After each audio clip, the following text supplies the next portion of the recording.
I'm about to take the tramway. That's what I do every morning. See you at the arrival. Hi, my name is Ashraf and I'm in Estrella, which is an intersnack plant located in Göteborg, Sweden. We had this idea with the team here, with the team of consultants with Ernst & Young, to do this little interview with the line structure team. We were thinking about other teams in other plants that might need and want to get the voice of other line structures in other parts of the world. And the idea is to connect these teams and allow some of the insights to travel across the borders and really feed the curiosity and the questions that you line structures in other parts of the world. I'm thinking about Vic in France, which is an RTT we are about to start and support the team with very soon.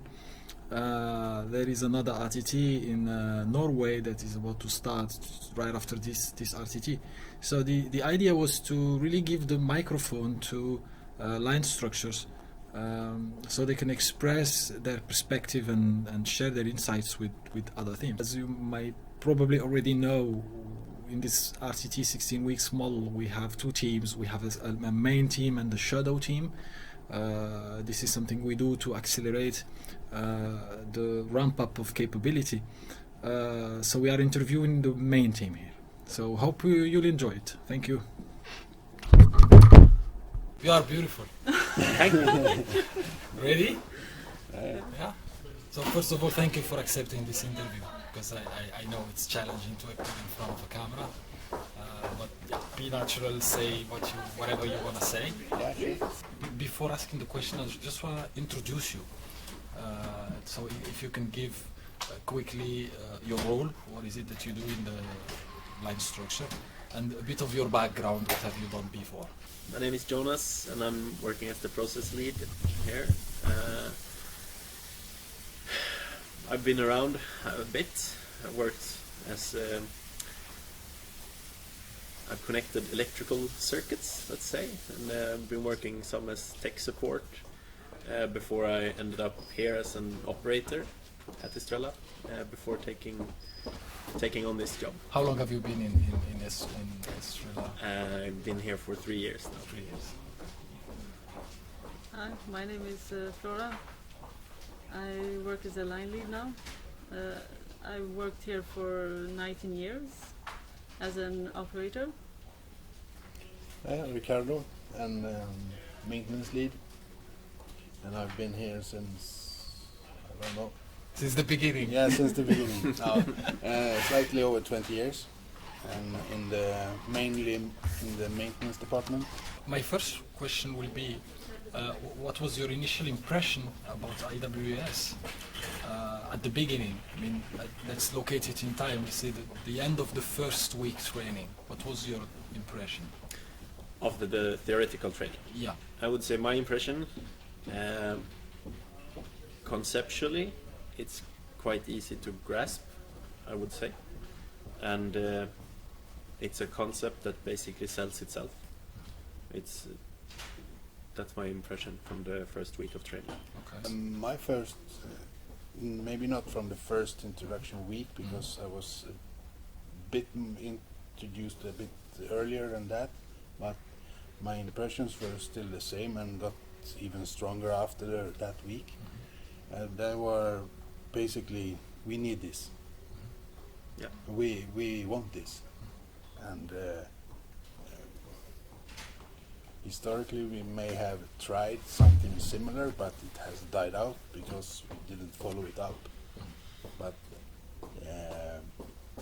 everything now is pointing towards that we have the muscles behind it this time, and that's a big difference. Yeah, like they said, this is really what we need, because we have difficulties along the way. So were there any fears about it? Reception in the beginning, outside from operators. The change in culture. Yeah. Okay. Absolutely. Now, what were the benefits for you, and what have you learned? I've learned a lot. I have learned that Rome wasn't built in 9 days, or what to say. Yeah. So step by step. Step by step, yeah. Just to put it into context, so now we are close to week 12 now. What was do you remember the initial line performance level and the current one? What's the progression up to now from, let's say, PR standpoint? I would say it's good, but like we were discussing, there are pitfalls in connecting PR solely to time.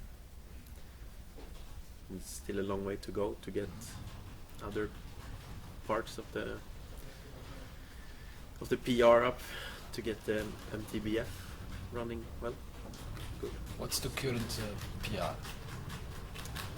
What was the current PR? 54, I think. 54. 12 weeks ago. It was what, 40, 42? Yeah, I think so. Yeah. Are there things that you are most proud of in terms of achievements during the last 11, 12 weeks? What have we done? We have done a lot. I would say, to say an example, when I see an operator fixing a defect for the first time, the glow in the eyes after it's done, it's pretty undescribable. Okay. Yeah. And for me, it's they see that they get appreciated for the things they do. So that's a good thing for them.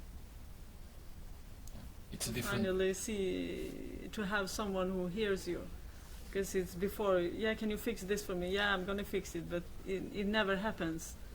So when they see that we fix things, they're very happy, satisfied. And that they can contribute themselves to both fixing and centerlining and coming up with activities for the CIL, etc. Yeah. It changes a bit their job, I think. Yeah. Yeah, it's a different job, I think. How does the change being perceived by them, by the operators? In the beginning, what was their reaction, and how do you see that evolving through time, if you see an evolution? How would you describe the operator journey along the way? In the beginning, it was a lot of complaints about paperwork, Uh-huh. extra paperwork they don't have time for. And along the way, some of it, I think, have gone the way of noticing, realizing, rather than some of it is already starting to make sense to them, why they are doing it, and it's helping, it's good, and I think the progression will just keep going that way, that they will realize that it's all good for them. It's all helps to give time to do the extra things. And more and more of them will. I mean, not every operator has the same learning curve or such, but they all are making steps in the right direction. What are the difficulties, the main difficulties that you faced along this journey? History. What do you mean by that? It's easy to fall back and think as this is another project, it's going to blow over, and then you're back to normal again. Got it. Yeah, and but every once in a while you get those thoughts to you from someone. Yeah, make them think otherwise. Yeah. I mean, yeah, as long as we believe in it, they have a chance to believe in it. I actually had someone ask me about the consultants are going away for Christmas. Are we still doing this for Christmas? And it's like, yes, we are. This is continuous. That's funny. Yeah, but Flora, that's the history. Yeah. And Flora, what do you think about that? The difficulties, maybe Yeah. that you personally experienced. Yeah, it's like they said. It's sometimes they get tired, and it goes down right away. So it's good to be there and coach them, and it's for their benefit. It's going to be good, but we have to work on this. It's going to be good in the end. Just hold on. But I've been observing you guys, Yeah. but and it's something that I see everywhere. It's really very heavy, very loaded Yeah. program. So how do you agree with that? Yes, I agree. Yeah, I agree. okay. Yeah, And we have a tight schedule. So how have you been able to deal with that? Yeah, from time to time we have. So we just have to learn to prioritize better and plan better. So we're trying to do that. So we don't have so many activities that we can't handle. So I think we are working on that. To focus on, Yeah, on to things. focus. Because bottom line, I wouldn't say we have handled it. Yeah. No, but every time we have gotten a grip of something, there's a new DMS implemented, and then it's all. Then you have to start from the beginning because that one has to fit in as well. Yeah. Yeah, and that's. I mean, we are not through all the DMSs yet, so we still have some fiddling to do. So but it's we're getting better and better at it. I mean, the things that were very difficult in the beginning, they are now easy. Easy. Yeah. So. And the more and more the operators get a hang of everything as well, it gets easier to So both introduce stuff and keep the continuation going. Yeah. So is the load the same all over the 16 weeks, or it's more in the beginning and it gets steady state, or is it linear? It Keeps on growing? depends Yeah. on what DMS we are starting. Okay. And so if Jonas starts with the center line and he goes on with that, and I start with CIL, so it's that part that I have more maybe, and Ricardo has something else. So it depends on what point Which we role are. you have. Yeah, Yeah, sure. but it's not all the way, always. No, I would say it's definitely heavier in the beginning. I don't know for most of us, but I speak for myself. And flat goes down a bit, but then you realize what you have to do, and you still have way too much to do. Yeah, but But there the is RTT stuff gets easier. yeah, because there is a reason for the center line being first. Yeah. Because if you don't have that, you don't have anything. And the rest of the DMSs follows in a good order. You may not find that in the beginning, but that you can't do it another way around. I think it's quite different for a maintenance lead role.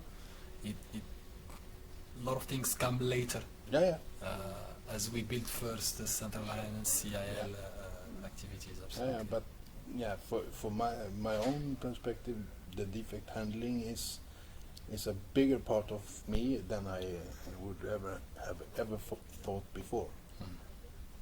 But that also makes me involved from the beginning, more or less. So Now, maybe a last question. What would be your general advice for other teams like you that are forming today, that still haven't built this team, line-centric team, as you are, the three of you today? What would be your general advice for them? It's a rough start, but it gets easier. And Don't give up. try to not build Rome in one day, because it can't be done. Yes, one step at a time. Yeah. because you can't do everything in the beginning. It's impossible. So you just have to give it time.